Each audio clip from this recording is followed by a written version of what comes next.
My stepsister sobbed that no one would ever love her, then tried to seduce my boyfriend, and my stepmom told me to hand him over. I, a 24-year-old female, need to get this off my chest because I keep wondering if I am the insane one here. This includes my stepmother Margaret, 52, my stepsister Clara, 22, my father Daniel, 55, and my partner of 3 years, Ethan, 26. It's critical to understand how we arrived here. When I was 8 years old, my biological mother abandoned us. She packed her luggage one morning while my father was at work and I was in school. I returned home to find a note on the kitchen counter stating that she could no longer take being a mother. My father had to explain to an 8-year-old why mommy was not coming back. He raised me alone for 2 years.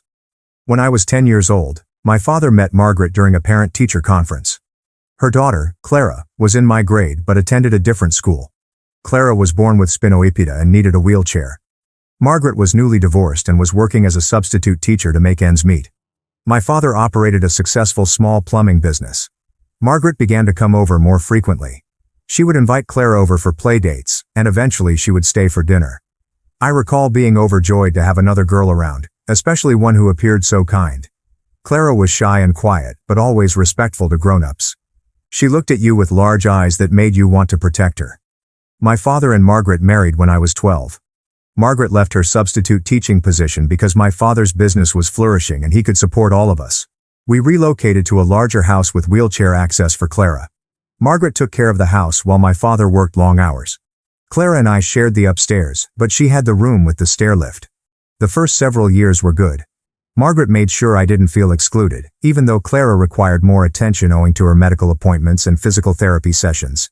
She helped me with my homework, attended my soccer games, and ensured that I had all I needed for school. Clara and I got on well enough.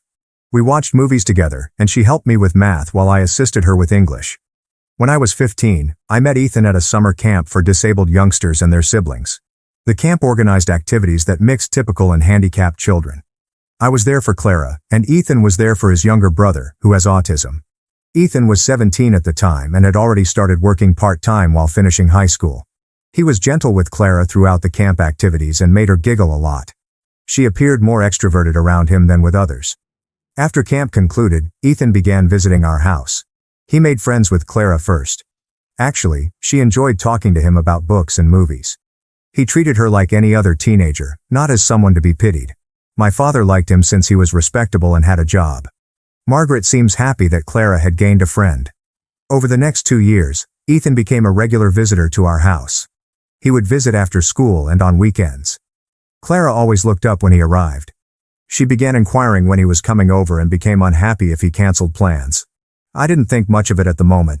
I was preoccupied with my own high school activities and a part-time work in a clothing store. During my senior year, something changed. Ethan started asking me to hang out without Clara on occasion. We began talking more while she was not present. He helped me prepare for my SATs and drove me to job interviews. One evening in the spring, while we were sitting on the back porch after Clara had gone inside, he told me he had liked me for a while but didn't want to make things awkward because we were all friends. We began dating the summer before I left for college.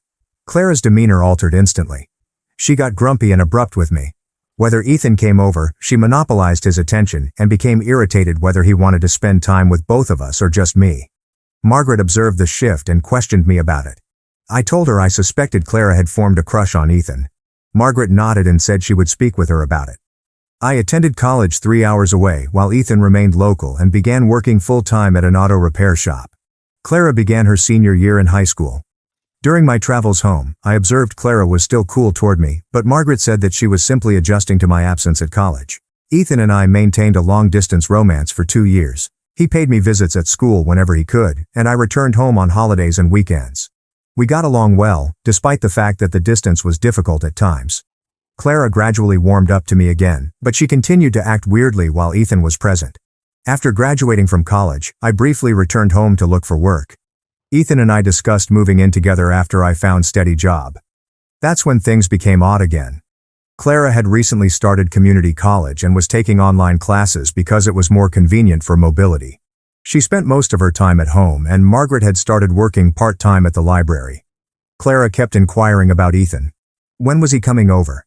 Could she phone him and inquire about something?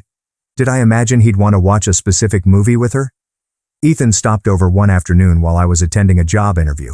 When I arrived home, Dad grabbed me aside and said Clara was acting strangely. She had recommended they watch a romantic movie and was attempting to persuade him to sit closer to her on the couch. When he kept his distance, she burst into tears, claiming that no one would ever love her due to her condition. Ethan felt bad, but claimed he had manufactured an excuse to depart early. I told Margaret about it that evening. She listened, then stated that she would handle it. She reminded me that Clara has minimal social engagement and may not grasp proper boundaries. I accepted the explanation and attempted to be more understanding. 2 weeks later, I started working for a marketing agency in the next town over. Ethan and I discovered a little apartment that we could afford together. Margaret's face became pale when I told her about our upcoming move. Clara began crying and dashed to her room. My father seemed pleased for us, but Margaret barely talked the remainder of the evening. Margaret's attitude cooled during the next month as Ethan and I prepared to move. She mentioned how I was departing my family and how Clara would miss me. Clara alternated between absolutely ignoring me and being excessively clingy. She began to attend more medical appointments and complain about pain more regularly. Clara had what Margaret described as a panic attack a week before we were planned to relocate. She hyperventilated and stated she couldn't take my departure. Margaret insisted on postponing the relocation until Clara felt more stable. My father supported Margaret's proposal. Ethan was frustrated, but he decided to wait a few more weeks. Clara's bouts increased in frequency throughout the course of those weeks. When relocation plans came up, she would have breathing problems or complain of extreme pain. Margaret booked further doctor appointments and stated that the physicians were concerned about Clara's stress levels. My father asked me to be patient and understanding. This pattern maintained for 2 months. Every time Ethan and I tried to schedule a move, Clara had a medical emergency. Margaret would add that the physicians advised against making any big changes in Clara's environment. I began to assume the incidents were not wholly medical, but I felt bad for believing so. Margaret approached me last month and requested a private conversation. She expressed concern about Clara's mental health and mentioned that doctors had indicated Clara would benefit from having Ethan around more often because he tended to calm her down. Margaret requested if Ethan might spend more time at home, possibly even moving into our extra room temporarily, to assist Clara acclimate to the changes. I told Margaret that Ethan was my boyfriend, not Clara's babysitter, and that we had separate plans. Margaret's expression changed. She expressed disappointment with my selfishness and that I did not comprehend how much Clara had been through in her life. She claimed Clara deserved to be happy as well, and that keeping Ethan away from her was cruel. That talk troubled me for several days. When I informed Ethan about it, he was stunned. He stated that he had never indicated to Clara that he was romantically interested in her, and Margaret's proposal made him uncomfortable. Yesterday, things came to a head. Margaret invited me to meet her in a coffee shop to talk. She appeared nervous, which is rare for her. She began by describing how much she had done for me over the years. How she had treated me like her own daughter, and how she had always prioritized my needs. Then she uttered something that made my blood turn cold. She told me Clara was madly in love with Ethan and that her medical episodes were genuine, but were caused by seeing Ethan with me. She explained that Clara had told her that she thought Ethan liked her as well, but was only with me out of responsibility because we had been friends before. Margaret then asked me to break up with Ethan. She explained that it would be a temporary sacrifice that would allow Clara to determine whether she and Ethan were compatible. She promised that if their relationship didn't work out, I could have Ethan back. She said this was my chance to repay her for all the years she had treated me like a mother. I stared at her for a long time, attempting to comprehend what she was asking. I informed her that Ethan was not a toy to be handed around, and that he had never expressed romantic interest in Clara. Margaret claimed that men didn't always know what they wanted, and that Ethan might surprise himself if he gave Clara a chance. Margaret burst into tears as I declined. She said I was selfish and didn't comprehend what it was like to see your child suffer. She said Clara might never find love because of her disabilities, but Ethan was gracious enough to look past it. She begged me to think about what was best for our family. I left the coffee shop without answering her. I drove directly to Ethan's job and told him everything. His reaction was fast and powerful. He described Margaret's request as inappropriate and manipulative. He told me that he had no love feelings for Clara and would never have them. Now I'm here at our apartment, which we finally received last week despite the family drama, trying to figure out what to do next. Margaret has been calling and messaging me frequently. My father called this morning, asking why I was upsetting Margaret and what was so important that I couldn't compromise for Clara's sake. I haven't told my father exactly what Margaret requested me to do because I don't think he'd believe me. Margaret has always been adept at portraying herself as the rational one who simply wants everyone to be happy. I'm also concerned about what will happen to Clara if everything comes out. But I can't stop thinking about Margaret's request. The more I think about it, the more I realize it has been happening for years. All those times Clara became upset when Ethan and I spent time together. All of the medical issues that conveniently occurred as we attempted to go forward with our relationship. Margaret called me selfish for desiring my own life. Am I wrong to decline Margaret's request? Is there a compromise I'm not seeing? I love my family, but I don't believe I can give up my relationship to make Clara happy. Ethan has been nothing but kind to her, but that does not imply he owes her a sexual connection. I keep debating whether I should tell my father what Margaret wanted me to do. Part of me believes he deserves to know, but I'm also terrified it will destroy our family. Margaret has been a nice stepmother to me in many respects, and I don't want to cause her or Clara any unnecessary pain. How would you handle my situation? Update 1. I didn't plan to be back so soon, but things have taken an unexpected turn. Thank you to everyone who responded to my first post. Many of you felt I should tell my father what Margaret had requested me to do, and you were correct. After posting, I spent several days attempting to figure out how to approach the situation. Margaret kept phoning and texting, imploring me to reconsider her plea. She began giving me articles on how difficult it is for people with disabilities to find love, and how critical it is for family members to support one another. Clara was also texting me, but her messages were different. She kept inquiring when Ethan would come over again, and if he had mentioned her. Ethan was becoming frustrated with the situation. He explained that the frequent family drama was damaging our relationship, and that we needed to set some limits. He suggested I speak with my father and get things out in the open. He was correct, but I kept putting it off for fear of what might happen. Last Tuesday, someone made the decision for me. I was at work when my father contacted me, upset and bewildered. He stated Margaret had informed him that Ethan and I had split up, and that Ethan was now interested in Clara.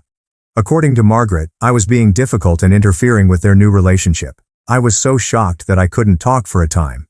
My father went on to add that Margaret was concerned that I was struggling to accept the shift and that I might need some time away from the family to digest it. He suggested that I stay at Ethan's apartment for a while to allow everyone time to acclimate.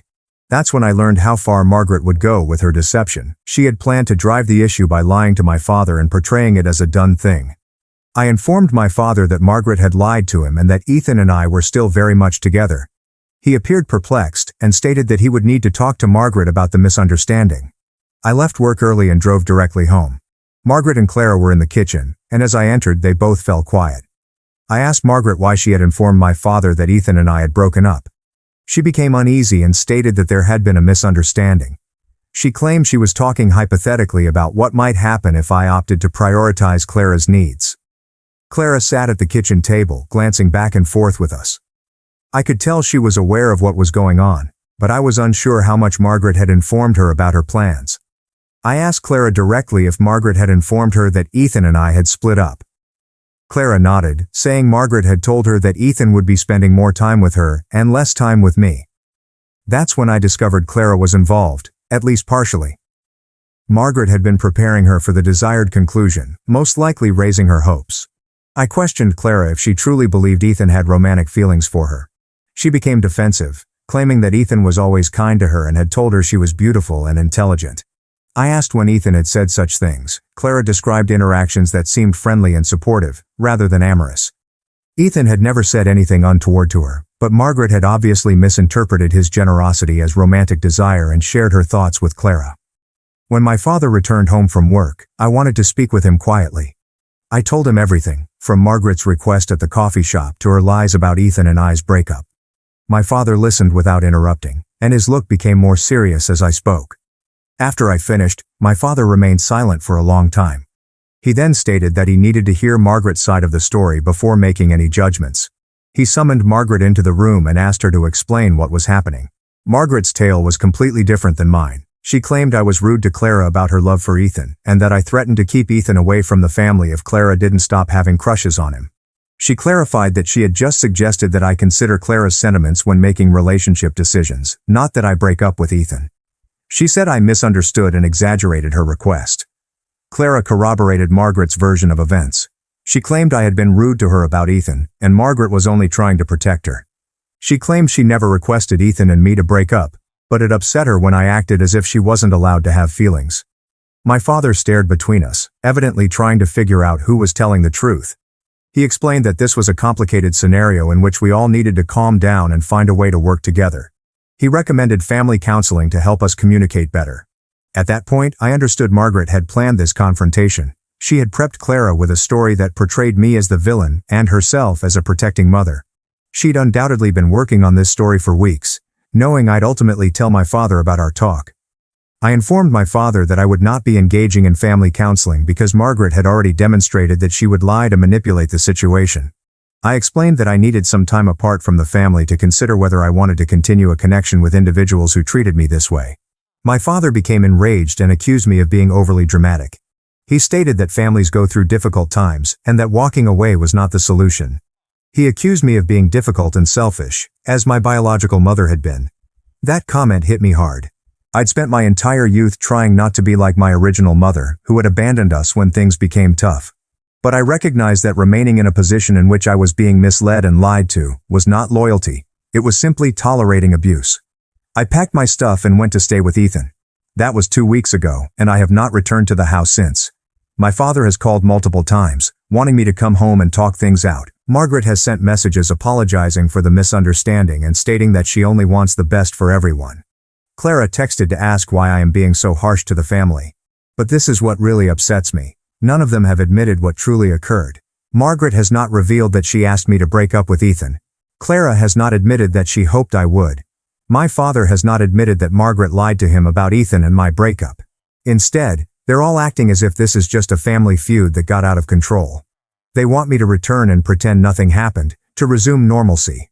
But I can't do it now that I know Margaret's capabilities and how far she's willing to go to accomplish what she wants for Clara. Ethan has been absolutely supportive throughout this. He's made it obvious that he doesn't want anything to do with Margaret's manipulation and is committed to our partnership. He's also offered to speak with my father personally about what happened, but I'm not sure it would help at this time. The hardest aspect is that I still love my family, despite everything that has transpired. Margaret cared for me for many years and was not always manipulative. Clara is my sister, even if she isn't dealing with this situation well. My father reared me and worked hard to provide for our family. However, I am beginning to see that love does not imply condoning hurtful treatment. Margaret crossed a line when she asked me to give up my relationship for Clara's pleasure. She broke another line when she lied to my father and attempted to manipulate the situation to achieve her goals. I don't know what will happen next. My father has stated that if I do not return home and straighten things out with the family, he will discontinue financial assistance for me. Margaret and Clara are acting as if I was the one who started this whole issue by being selfish and unforgiving. Part of me wonders whether I should just return and attempt to make peace. It would be easier than dealing with all of the strife and uncertainty. But every time I think about it, I recall Margaret sitting across from me in that coffee shop, asking me to break up with my boyfriend so that her daughter might have him. I recall the look in her eyes as she lied to my father about what had transpired. I can't go back to pretending everything was fine. I can't go back to avoiding Clara's emotions or accepting Margaret's manipulation as normal family dynamics. So I guess I'm seeking for advice again. How do you restore your life if your family turns on you for refusing to be manipulated? How do you deal with the guilt of stepping away from folks who say they love you but don't respect your boundaries? Update 2. I wish I could say things improved following my last report, but they really deteriorated significantly before improving. I'm writing from my new apartment, which I share with Ethan, and I finally feel like I can breathe again. After my last post, I was away from my family for almost 3 weeks. During that time, Margaret intensified her efforts to persuade me to return. She began calling my workplace, informing my supervisor that there was a family emergency and that I needed to get home immediately. When my supervisor handed me the messages, I had to explain that there was no emergency and my stepmother was lying. Margaret also reached out to some of my college buddies via social media. She told them I was experiencing a mental breakdown and requested them to persuade me to return home. Several friends called me, concerned, and I had to explain the true situation to them. It was awkward and stressful. The worst aspect was what she did to Ethan. Margaret managed to get his work phone number and called his employer. She informed Ethan's supervisor that he had acted inappropriately with a disabled family member and that the family was considering filing charges. Ethan's employer summoned him to the office the next day for an awkward chat. Ethan had to describe the entire issue to his manager, including presenting text exchanges between us proving we were in a committed relationship. Fortunately, his boss trusted him and recognized that this was a family dispute rather than a criminal matter. However, Ethan was shocked by the incident, which made us both realize how far Margaret was willing to go. That experience convinced me that I needed to take more serious measures. I couldn't continue to live in limbo while Margaret tried to destroy my relationship and reputation. I resolved to write a lengthy letter to my father, outlining everything that had happened, including Margaret's initial request, and all of her following lies and manipulations. In the letter, I told my father that I loved him but couldn't have a relationship with him if he kept enabling Margaret's conduct. I stated that I was willing to keep a connection with him independent from Margaret and Clara, but only if he admitted what had transpired and stopped expecting me to tolerate Margaret's manipulation. I also sent a letter to Clara. I told her that I didn't blame her for having feelings for Ethan, but she needed to understand that those feelings did not give her the right to be in my relationship. I told her I wished she could find happiness with someone who genuinely wanted to be with her, but that person would never be Ethan. I sent both letters and waited. For a week I had heard nothing. Then my father called and requested to meet me for coffee. He sounded exhausted and older than I recall. When we met, my father looked like he hadn't slept well. He claimed he questioned Margaret about what I had stated in my letter. Initially, she denied everything and claimed I was lying to turn him against her. But as he probed her for details about specific conversations, her story began to unravel. My father claimed that the turning point came when he asked Margaret directly if she had ever asked me to break up with Ethan. Margaret eventually revealed that she had advised that I prioritize Clara's happiness, but she argued that it was an acceptable request from one family member to another. When my father asked her why she had lied to him about Ethan and I breaking up, Margaret explained that she had been trying to spare Clara from disappointment and that she believed I would finally see things her way. She claimed she had never planned for things to get that complex. My father expressed regret that he had not believed me right away. He claimed Margaret had always been so skilled at explaining things in a way that made her appear sensible and compassionate that he had come to rely on her judgment above his own intuition. He apologized for comparing me to my biological mother and suggested we concentrate on mending our relationship. I informed my father that while I appreciated his apologies, I needed to see actual improvements before I could trust him again. I told him he needed to set limits with Margaret about her behavior toward me and Ethan, and he shouldn't expect me to sacrifice my own happiness for Clara's emotional needs. My father agreed to those conditions, but he also asked if I would consider giving the family another chance to sort things out. He stated Margaret apologized and wanted to make things right. He suggested that we all get down and have an honest chat about what had happened. Against my better judgment, I agreed to a single family meeting. I told my father it would be at a neutral site, not their house, and that Ethan would accompany me. I also stated that if Margaret lied or tried to manipulate the situation during the discussion, I would leave without giving them another chance. The encounter was disastrous. We met at a restaurant, and Margaret had prepared an entire speech about how much she loved me and apologized for any misunderstandings, but when I pressed her to explicitly state that she had asked me to break up with Ethan, she couldn't. Instead, Margaret continued stating that she merely wanted me to think about Clara's sentiments, or that she had suggested I think about what was best for the entire family. She refused to use the word breakup, despite the fact that it was exactly what she had requested me to do. Clara was even worse. She accused me of being jealous of her connection with Ethan and attempting to keep them apart because I was insecure. She said Ethan had been leading her on by being kind to her, and I was forcing him to pretend he didn't have feelings for her. Ethan eventually spoke up, telling Clara that he was never romantically interested in her and never would be. He explained that he had been kind to her as a friend and as my sister, but she had mistaken his friendship as anything more. Clara burst into tears, explaining that Ethan was only saying that because I was influencing him. Margaret sprang to Clara's defense, claiming Ethan was being unkind to a vulnerable person. She stated she couldn't imagine Ethan would reject Clara only because of her disabilities. That's when I understood that nothing had changed. Margaret and Clara were still living a fantasy in which Ethan secretly desired to be with Clara, but was thwarted by mean, selfish me. They had learned nothing from the previous few months of conflict. I stepped up to leave, but my father encouraged me to stay and keep trying. He stated that families should work through their problems rather than giving up when things were unpleasant. I informed him that I had tried to sort out the problem, but Margaret and Clara refused to accept reality. As we walked out of the restaurant, Margaret told me that she would never give up on her daughter's happiness.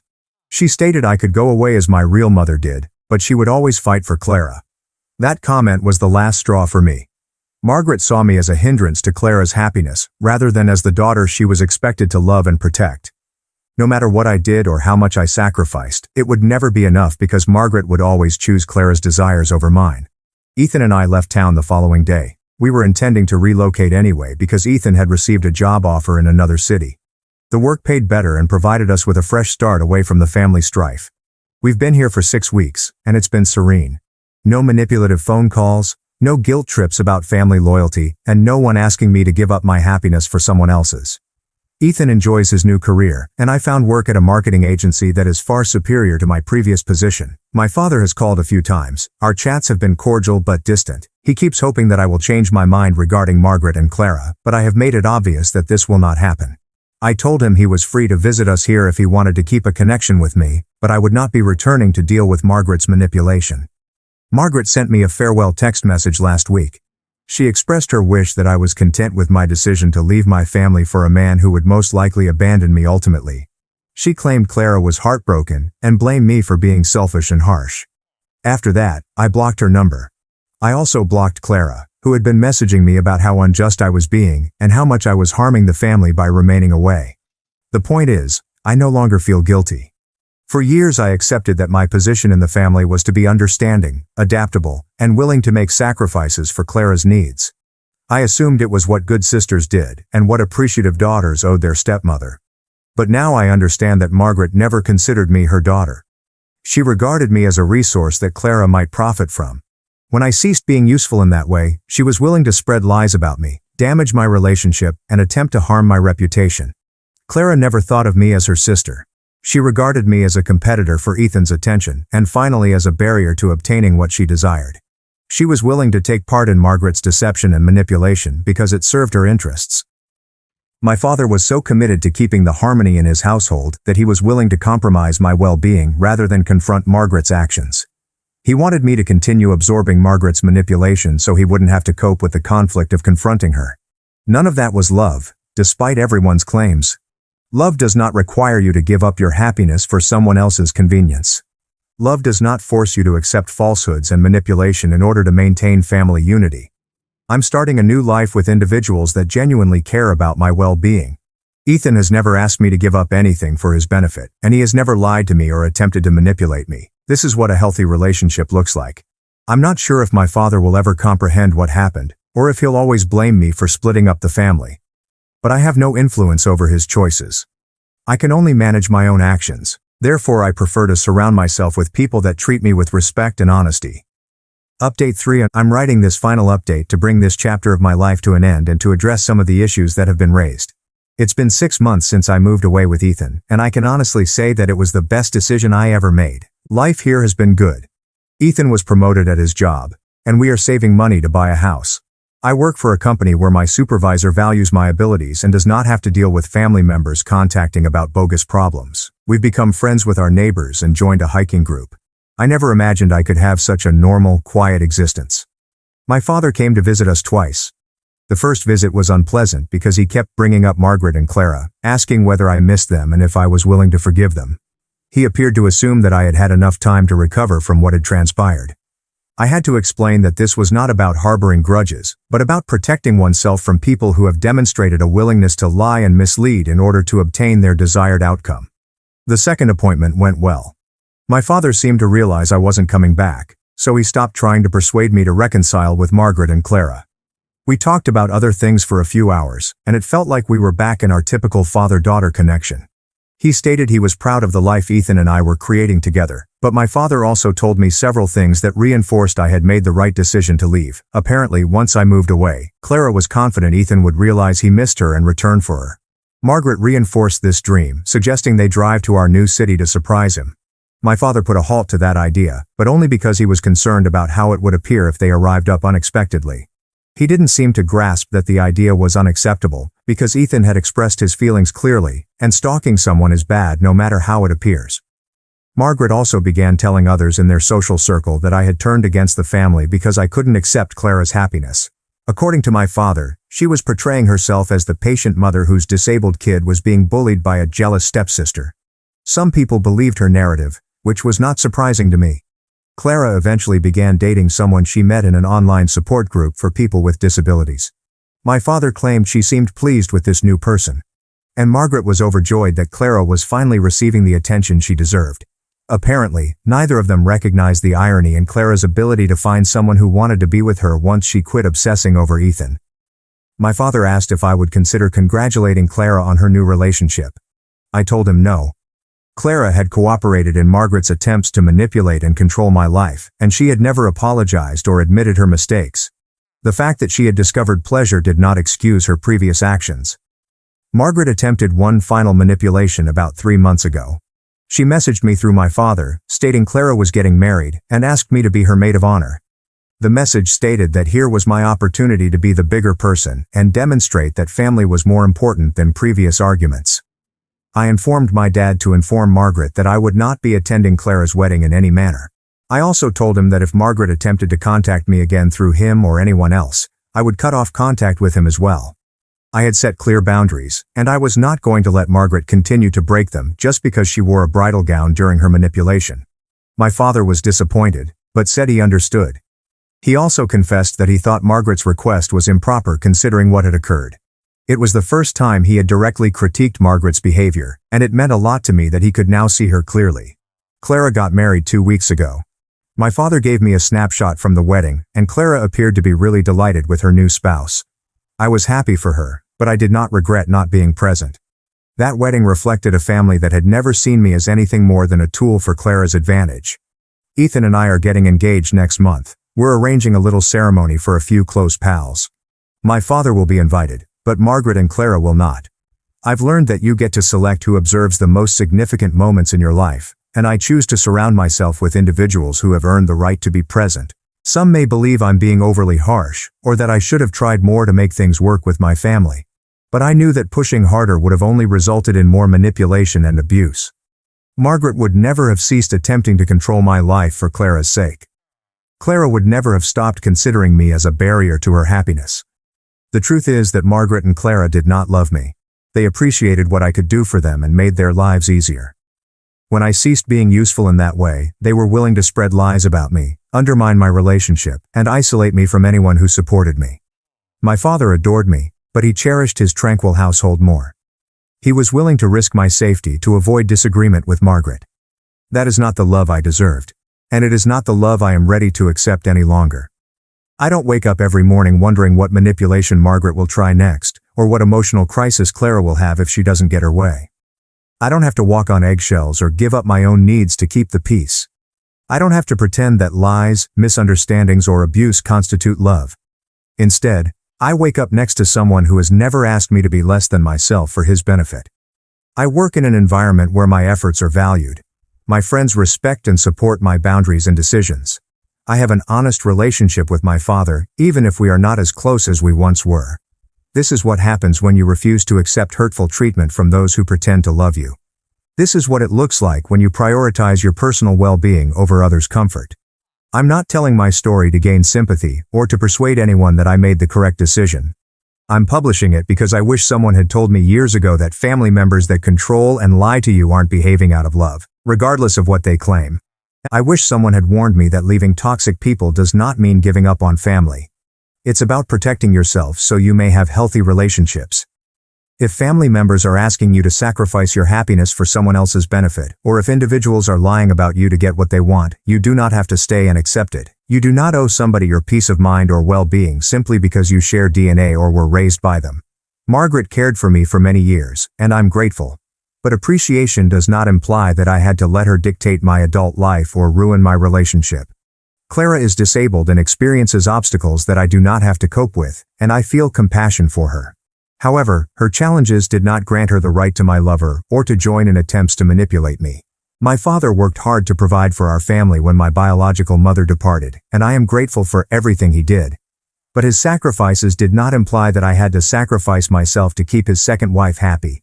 Sometimes the people who claim to love you the most will harm you the most because they believe their love gives them the power to control you. Sometimes walking away is the only way to preserve yourself. I don't think Margaret, Clara, or my father will ever realize what they did wrong.